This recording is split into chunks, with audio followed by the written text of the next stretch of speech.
As a business owner, have you wondered why some companies can grow at 5% or 10% or 20% or even greater?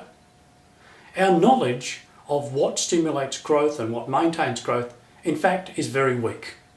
If you look at the research in this area, it's very, very sparse. One of the exercises I did when I was working as Professor of Entrepreneurship at the Australian Graduate School of Entrepreneurship in Australia was to look at the underpinnings for growth.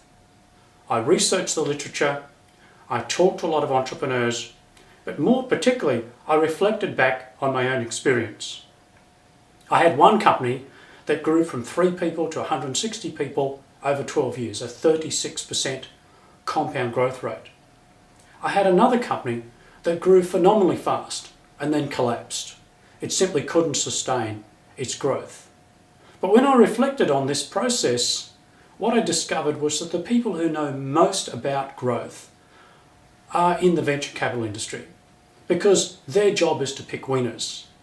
And when you look at what they use as a set of criteria to select companies to invest in, what you see is some underlying principles.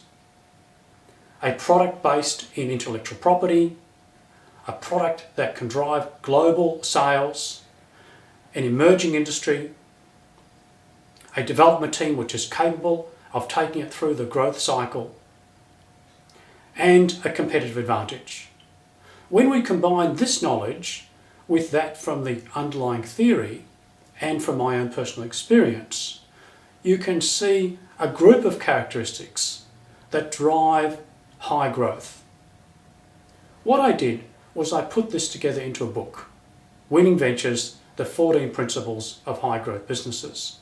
And each one of these principles can be examined in their own right. There is a list of questions that you can use in your own business to test to see whether you're doing the right thing to drive growth. And then there's a scoring system so you can score yourself in terms of potential for high growth on each principle. The book is very pragmatic, it works, and certainly is a great explanation for how some businesses are able to drive such high growth rates.